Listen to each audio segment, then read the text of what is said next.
الحمدللہ رب العالمین الحمدللہ رب العالمین والعاقبۃ للمتقین والصلاة والسلام علی اشرف الانبیاء والمرسلین وعلی آلہ وصحبہ اجمعین اما بعد فاعوذ باللہ السمیع العلیم من الشیطان الرجیم بسم اللہ الرحمن الرحیم الرحمن علم القرآن خلق الانسان علمہ البیان الشمس والقمر بحسبان والنجم والشجر یسجدان والسماء رفعها ووضع الميزان اللہ تطغوا فی المیزان واقیموا الوزن بالقسط ولا تخسروا الميزان صدق اللہ العظیم۔ اللہم صلی علی محمد وعلی آل محمد کما صلیت علی ابراہیم وعلی آل ابراہیم انک حمید مجید۔ اللہم بارک علی محمد وعلی آل محمد کما بارکت علی ابراہیم وعلی آل ابراہیم انک حمید مجید۔ رب اشرح لی صدری ویسر لی امری واحلل عقدۃ من لسانی یفقہوا قولی۔ محترم ناظرین کرام، بزرگان دین اور میری عزیز ماؤں اور بہنوں بھائیوں، السلام علیکم ورحمۃ اللہ وبرکاتہ۔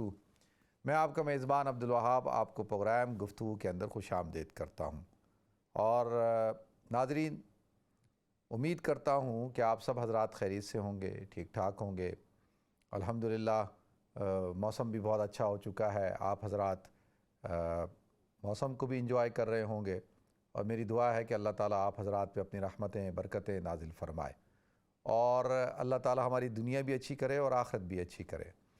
ناظرین، اکثر مجالس کے اندر، محفلوں کے اندر جب بھی بیٹھے ہیں تو ایک سوال ہوتا ہے، وہ سوال یہ ہے کہ جی اللہ رب العزت تو ارحم الراحمین ہے، اور اللہ رب العزت اپنے بندوں سے بہت محبت کرتے ہیں، اللہ تعالیٰ اپنے بندوں سے 70 ماؤں سے زیادہ محبت کرتے ہیں، تو کیا وجہ ہے کہ اللہ رب العزت کل قیامت کے دن جو گناہ گار ہوں گے اللہ تعالیٰ ان کو سزا دے گا، ان کو جہنم میں ڈالے گا؟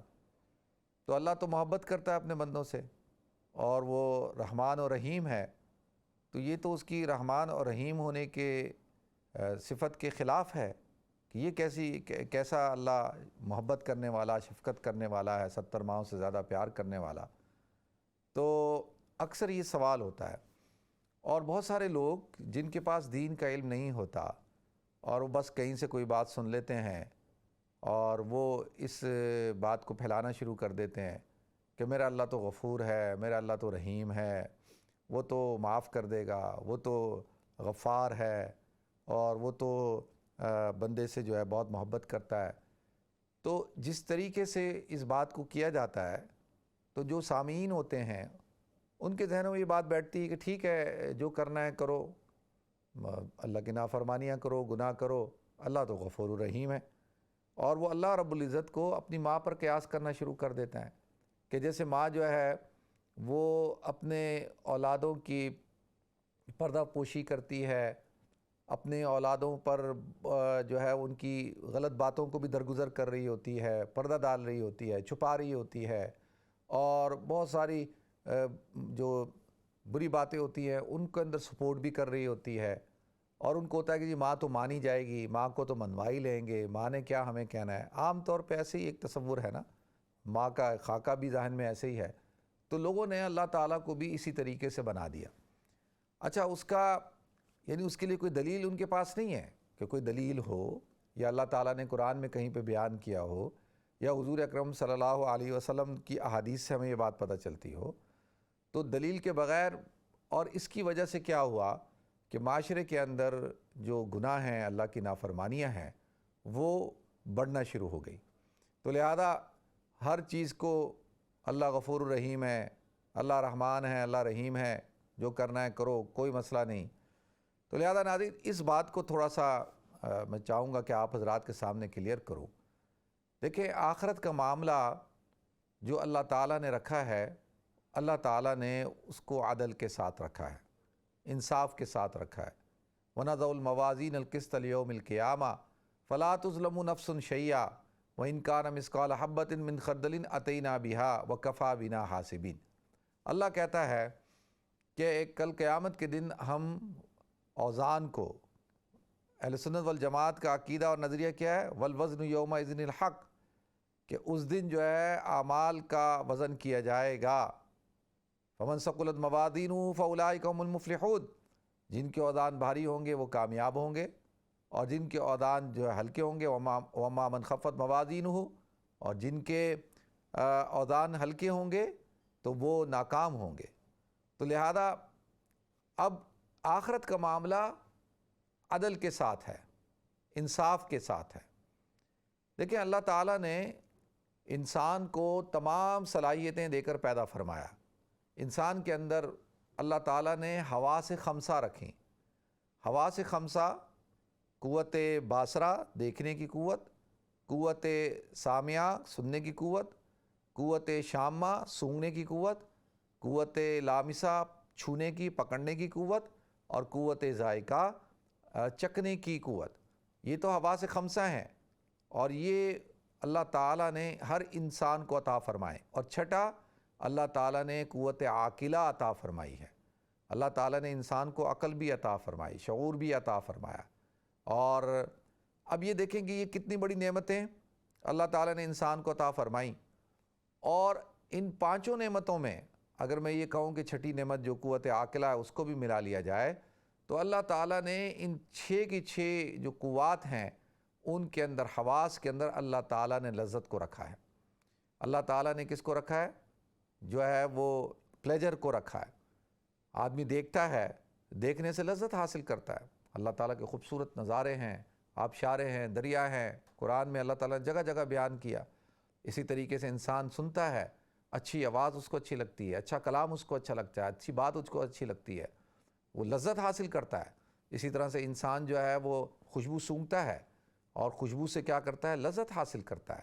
اسی طریقے سے انسان جو ہے زبان سے چکھتا ہے تو اس سے ذائقے کی لذت کو حاصل کرتا ہے۔ اسی طریقے سے انسان جو ہے وہ چھوتا ہے، چھونے سے لذت حاصل کرتا ہے۔ جب آپ کو کوئی چیز اچھی لگتی ہے، آپ کو کوئی چیز کے اندر اٹریکشن نظر آتی ہے تو آپ دل چاہتا ہے آپ کا کہ آپ اس کو چھوئیں، آپ اس کو ہاتھ لگانا چاہتے ہیں، آپ اس کو پکڑنا چاہتے ہیں۔ لیکن جب آپ کو پھول خوبصورت لگتا ہے تو آپ چاہتے ہیں کہ اس پھول کو پکڑیں، اس کو لمس کریں۔ اسی طریقے سے بچپن کے اندر ہم جب دیکھتے تھے کہ بھئی تتلیاں ہمیں بڑی پیاری لگتی تھی، خوبصورت لگتی تھی، تو ہم اس کو پکڑنا چاہتے تھے۔ ہمیں جو ہے وہ پرندے خوبصورت لگتے ہیں تو ہم ان پرندوں کو پکڑنا چاہتے ہیں، ان کو پیار کرنا چاہتے ہیں۔ تو انسان چھونے سے، ہاتھ پھیرنے سے لذت حاصل کرتا ہے، جس سے محبت کرتا ہے، اور جو اس کو اچھا لگتا ہے یا اچھی لگتی ہے یا جو چیز اچھی لگتی ہے اس کو وہ ہاتھ پھیرنا چاہتا ہے، اس کو وہ چھونا چاہتا ہے۔ تو چھونے کے اندر بھی اللہ نے لذت رکھی ہے۔ تو لہذا اب یہ اللہ تعالیٰ نے یہ ساری صفات انسان کو دے کر پیدا کی اور انسان کو اشرف المخلوقات بنایا۔ اللہ تعالیٰ نے انسان کو جو ہے قرآن میں اللہ تعالیٰ نے یہ آیت آپ حضرات نے جگہ جگہ سنی ہوگی، اور ہر موقع کے اوپر اس آیت کو بیان کیا جاتا ہے، والتین والزیتون وطور سینین وہذا البلد الامین لقد خلقنا الانسان فی احسن تقویم، کہ ہم نے انسان کو احسن تقویم پر پیدا کیا، اشرف المخلوقات پیدا کیا۔ اب جب اللہ تعالیٰ نے بحیثیت انسان ہونے کے اشرف المخلوقات پیدا کیا اور تمام کی تمام مخلوق کو اللہ تعالیٰ نے انسان کی خدمت میں لگا دیا، انسان جو ہے مخدوم ہے۔ سورج، چاند، ستارے، زمین، آسمان، یہ سب کچھ، حجر شجر، یہ سب کچھ اللہ تعالیٰ نے کس کے لیے پیدا کیے؟ انسان کے لیے پیدا کیے۔ الدنیا خلقت لکم، اللہ فرماتے ہیں کہ دنیا تمہارے لیے پیدا کی گئی، وَأَنْتُمْ خُلِقْتُمُ الْآخِرَةَ، اور تم جو ہے وہ آخرت کے لیے پیدا کیے گئے ہو، میرے لیے پیدا کیے گئے ہو۔ تو لہذا اب دیکھیں یہ مطلق انسان کی بات ہو رہی ہے۔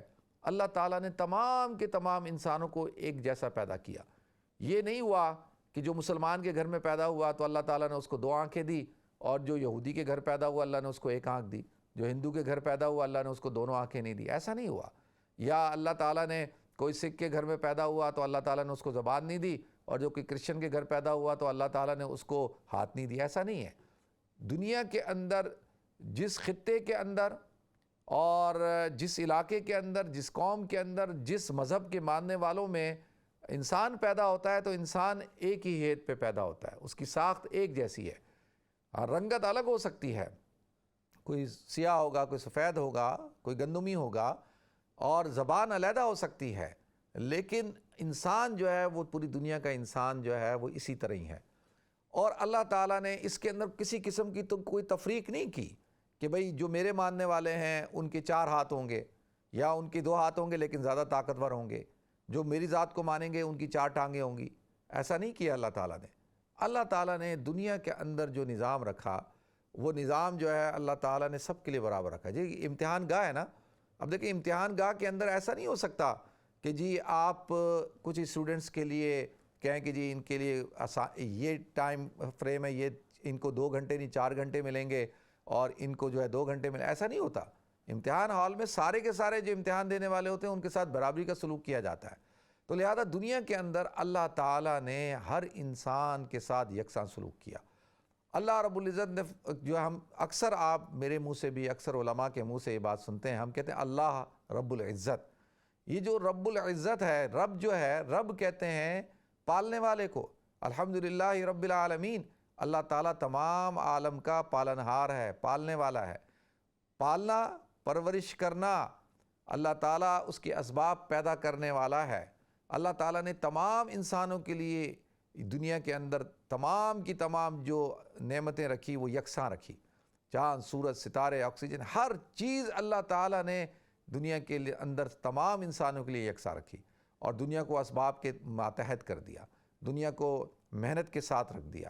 تو لہذا اب انسان کو پیدا کرنے والی ذات اللہ کی, انسان بنانے والی ذات اللہ کی, کائنات کے اندر تمام کی تمام جو نعمتیں ہیں وہ ساری کی ساری کس نے عطا کی؟ اللہ نے عطا کی. اب دیکھیں ہم اللہ کی تمام نعمتوں کو استعمال تو کرتے ہیں. ہر شخص ہوا کا استعمال کرتا ہے, سورج کی روشنی کا استعمال کرتا ہے, چاند کی جو برکات ہیں وہ حاصل کرتا ہے, سمندر, دریا, ہر چیز جو ہے جو تو اللہ نے سب کے لیے یکساں رکھی ہے نا.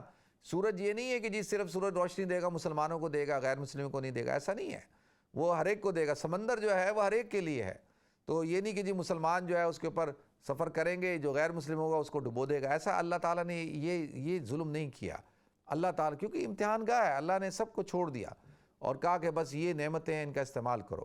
تو ہر شخص جو ہے وہ اللہ تعالیٰ کے انعامات کو استعمال کر رہا ہے. اب دیکھیں انعام کرنے والی ذات کون سی ہے؟ وہ اللہ تعالیٰ کی ذات ہے. منعم علی کون ہے؟ وہ جو منعم کون ہے؟ جو اللہ کی ذات ہے جس نے انعام کیا.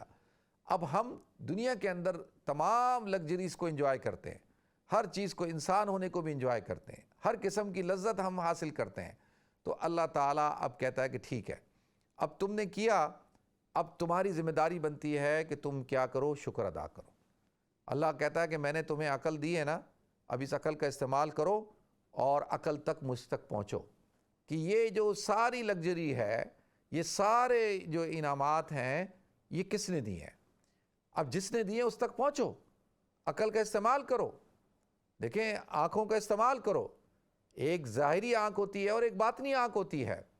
جو قرآن کہتا ہے نا ختم اللہ علی قلوبہم وعلی سمعہم وعلی ابصارہم غشاوہ, کہ ان کے دلوں پر, ان کی آنکھوں پر, کانوں پر غشاوہ, پردہ چڑھا ہوا ہے.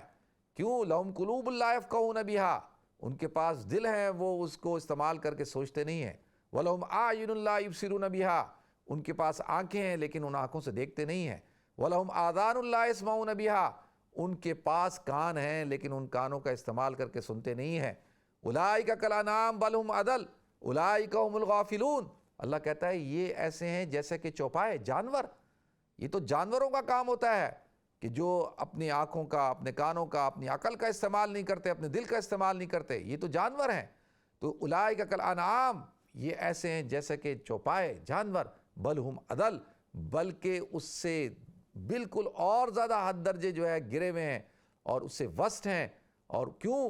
اولئک کالانعام بل ہم عدل اولئک هم الغافلون, اور یہ وہ لوگ ہیں جو غفلت کے اندر پڑے ہوئے, غافل ہیں. تو لہذا انعامات آپ سارے, نعمتیں ساری, لگژری ساری, آسائشیں سب استعمال کریں. دیکھیں نا ایک کمپنی کے اندر ایک ملازم آتا ہے اور وہ اس کمپنی کی سے تنخواہ بھی لے رہا ہے.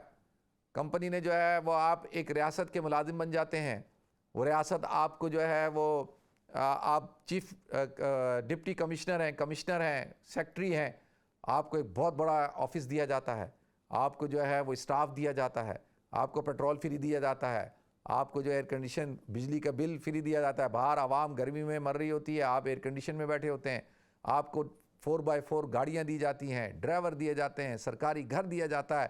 یہ ساری چیزیں دی جاتی ہیں، اور اس کے بعد اگر آپ وفاداری نہ کریں، اس کے بعد اگر آپ اس ریاست کے ساتھ وفادار نہیں ہیں، آپ کھاتے ان کا ہیں، تنخواہیں ان سے لیتے ہیں، ملازمت ان کی کرتے ہیں، لیکن آپ کی وفاداری کسی اور ملک کے ساتھ ہے، تو اگر یہ چیز ڈسکلوز ہوتی ہے تو کیا سزا ہے؟ سزا کیا ہے مجھے بتائیں؟ اس کو کیا ڈکلیئر کیا جاتا ہے؟ اس کو باغی ڈکلیئر کیا جاتا ہے، اس کو کہا جاتا ہے کہ یہ باغی ہے۔ کیوں؟ کہ اس نے وفاداری کا حلف اٹھایا اس ریاست کے ساتھ، پھر اس ریاست کا اتنا بڑا عہدے پہ پہنچا، ریاست نے اس کی ساری ضرورتوں کو پورا کیا، اور اس کی وفاداری جو ہے اس ریاست کے ساتھ نہیں ہے، تو یہ کس کا مستحق ہے؟ یہ سزا کا مستحق ہے، یہ جزا کا مستحق نہیں ہے۔ جیسی یہ بات ڈکلیئر ہوتی ہے کہ یہ شخص جو ہے وہ ٹریٹر ہے، باغی ہے، تو سارے کے سارے جو بینیفٹ وہ حاصل کر رہا ہوتا ہے وہ سارے کے سارے چھین لیے جاتے ہیں، اور اس کو عبرت کا نشان بنایا جاتا ہے۔ تو وہاں تو یہ بات نہیں کی جاتی کہ ریاست تو بھائی ماں جیسی ہوتی ہے، ریاست کو جو ہے رحم دلی کا مظاہرہ کرنا چاہیے، اور جو ہے ریاست نے کیوں اس کو اس طرح کی سزا دے رہی ہے۔ وہاں کیوں؟ کیونکہ اس لیے کہ اس کا جو ریاست کے ساتھ اس کی وفاداری تھی، یہ وفاداری میں ناکام ہو گیا، یہ جو ہے وہ اس کے اندر وفا نہیں ہے۔ تو اللہ تعالیٰ نے تمام کی تمام چیزیں ہمیں دی کائنات کے اندر، اور ہم تمام کی تمام چیزوں کو استعمال کرتے ہیں، اور پھر اس کا شکر بھی نہیں ادا کرتے۔ اس کا شکر ادا کرنا کیا ہے؟ دیکھیں، اللہ کا شکر ادا کرنا کیا ہے، خالق کا، مالک کا، الہ کا شکر کیا ہے؟ کہ سب سے پہلے تو اس کی ذات کو مانا جائے۔ اگر ایک شخص آپ کو تنخواہ دے رہا ہے، اس نے آپ کو ملازم رکھا ہے، اور وہ سارے بینیفٹ آپ کو دے رہا ہے، آپ اس کو اپنا آقا مانتے ہی نہیں ہیں، آپ اس کو باس ہی نہیں مانتے، آپ جو ہے اس کے شکر گزار ہی نہیں ہیں، آپ جو ہے وہ اس کو ڈس ریسپیکٹ کرتے ہیں، آپ اس کو مانتے ہی نہیں ہیں، تو وہ کیا کرے گا؟ وہ تو کہے گا بھائی نکلو یہاں سے، جب تم نے میرا کہنا نہیں ماننا، جب تم مجھے باس ہی نہیں مانتے تو تم میرے ملازم ہی نہیں ہو، تو پھر جاؤ یہاں سے، یہ ساری چیزیں جو تمہیں حاصل ہو رہی ہیں یہ تو میری وجہ سے ہیں، نکلو یہاں سے۔ تو آدمی برداشت کرتا ہے؟ نہیں کرتا۔ تو اللہ تعالیٰ کی تمام جو انعامات ہیں دنیا کے اندر، نعمتیں ہیں، ہم ان سب کو استعمال کرتے ہیں، سب چیزوں کو استعمال کرتے ہیں۔ عقل کو استعمال کریں، اللہ کہتا ہے عقل کو استعمال کرو۔ کیوں نہیں تم جو ہے پہچانتے کہ تمہیں کس نے پیدا کیا؟ کیوں نہیں تم پہچانتے کہ یہ ساری کی ساری چیزیں جو ہیں وہ ایک نظام کے تحت ہیں؟ یہ جو پورا ایک سسٹم چل رہا ہے جس کے اندر ایک سیکنڈ آگے پیچھے نہیں ہو رہا پورا نظام دنیا کا، تو یہ نظام ایسے نہیں ہے، اس نظام کو چلانے والی ذات اللہ رب العزت کی ہے۔ تو دنیا کے اندر اللہ کہتا ہے ٹھیک ہے، میں نے تمہیں دنیا کے اندر بھیجا ہے، الذی خلق الموت والحیات لیبلوکم ایکم احسن عملا، کہ میں دیکھنا چاہتا ہوں کہ تم میں سے کون بہترین عمل کر کے آتا ہے۔ اب دنیا کے اندر آپ کہتے ہیں، بہت سارے لوگ کہتے ہیں کہ جی آپ کہتے ہیں کہ جی اللہ ناراض ہو جاتا ہے جب گناہ کیے جاتا ہے، جب زنا ہوتا ہے، شراب پی جاتی ہے، سود کھایا جاتا ہے، اللہ ناراض ہوتا ہے، تو اللہ ان کو سزا کیوں نہیں دیتا؟ اللہ ان کو سزا کیوں نہیں دیتا؟ تو اب سوال اٹھتا ہے نا بھائی، لوگ کہتے ہیں کہ بھائی سزا کیوں نہیں ملتی؟ دنیا کے اندر جو نیک آدمی ہے اس کو تو مصیبتیں ہیں، پریشانیاں ہیں، بھوک ہے، افلاس ہے، تو اس کے ساتھ وہ تو اللہ کو مانتا ہے، اس کو تو افلاس ہے، اس کے اوپر غربت ہے، وہ تو بیمار ہے، تو اس کو سزا کیوں نہیں مل رہی؟ اس کو دنیا کے اندر جزا کیوں نہیں مل رہی؟ تو جیسا کہ میں نے عرض کیا ناظرین، جزا اور سزا کا تعلق معاملہ اللہ تعالیٰ نے آخرت کے اندر رکھا ہے۔ اللہ تعالیٰ نے جب دیکھیں دنیا کا جو نظام ہے یہ تو امتحان گاہ ہے، امتحان گاہ کے اندر ہو سکتا ہے کہ آخری چند گھنٹوں میں، چند منٹوں میں وہ شخص جو ہے وہ سوال کے جواب صحیح لکھ دے اور جو ہے وہ کامیاب ہو جائے، کیا پتہ۔ تو جب تک یہ دنیا کا نظام کائنات موجود ہے، جب تک یہ انسان زندہ ہے، اس وقت تک تو اس کے پاس اللہ نے اس کو کیا دی ہے؟ مہلت دی ہے۔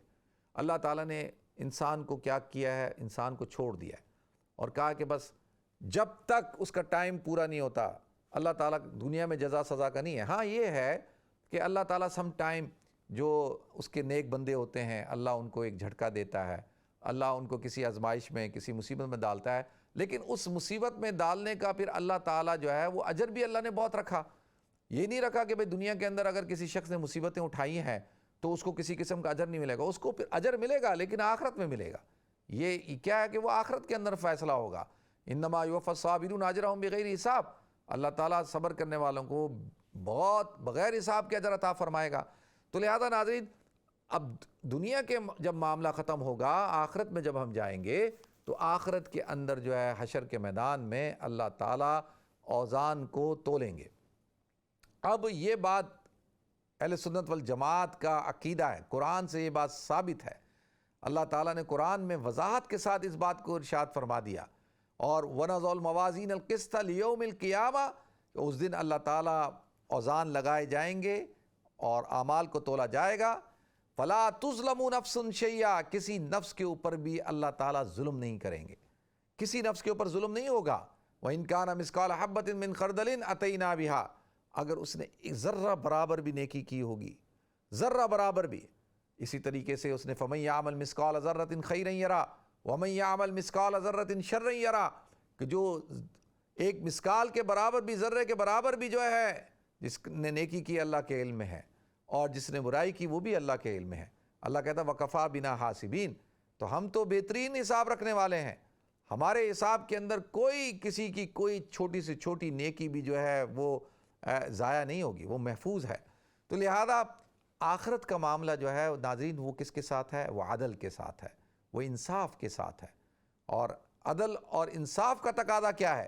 عدل اور انصاف کا تقاضا یہ ہے، دنیا کے اندر دستور کیا ہوتا ہے؟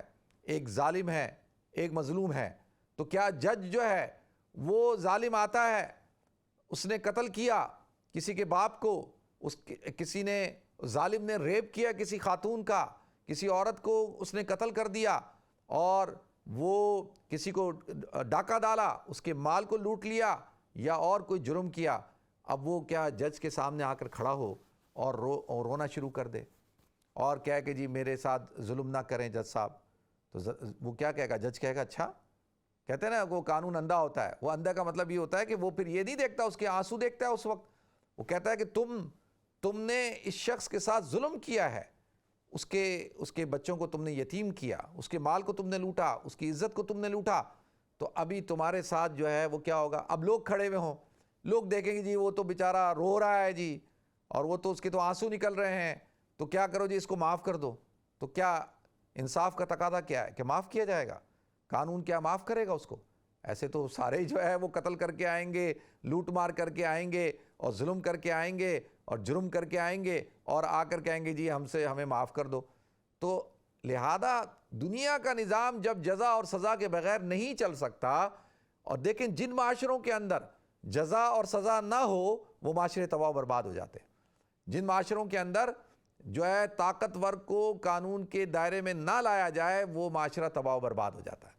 اور اللہ تعالیٰ کیا تو وہ اللہ کہتا ہے مالک یوم الدین، میں تو یوم الدین کا مالک ہوں، اس دن جو ہے کسی کے اوپر ذرہ برابر ظلم نہیں ہوگا۔ وَلَا تَحْسِبَنَّ اللَّهَ غَافِلًا عَمَّا يَعْمَلُ الظَّالِمُونَ، کہ جن لوگوں نے ظلم کیا ہے وہ یہ نہ سوچیں کہ اللہ غافل ہے۔ دنیا کے اندر آپ نے قتل کیا، آپ بچ گئے، آپ نے کرپشن کی، آپ بچ گئے، آپ نے جو ہے جج خرید لیا، آپ نے جو ہے کسی کے ساتھ زیادتی کی، آپ بچ گئے، آپ نے کسی کے اوپر ظلم کیا، آپ نہیں پکڑے گئے۔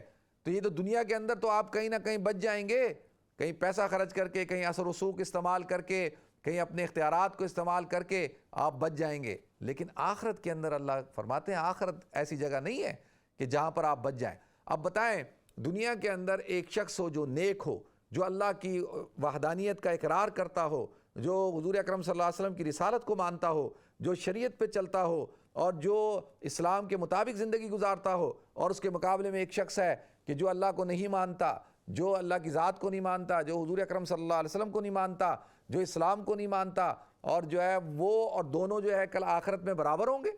کیا وہ دونوں ایک ساتھ کھڑے ہوں گے؟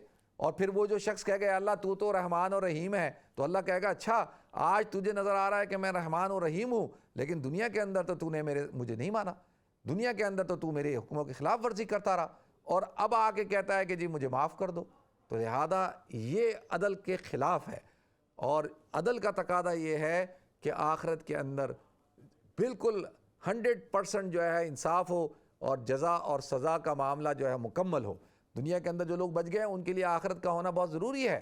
تو لہذا یہ ناظرین تھوڑا سا ایک کانسیپٹ تھا، میں نے سوچا کیوں نہ اس کو کلیئر کیا جائے۔ اللہ تعالیٰ مجھے آپ کو ہم سب کو عمل کرنے کی توفیق عطا فرمائے۔ وآخر دعوانا الحمدللہ رب العالمین۔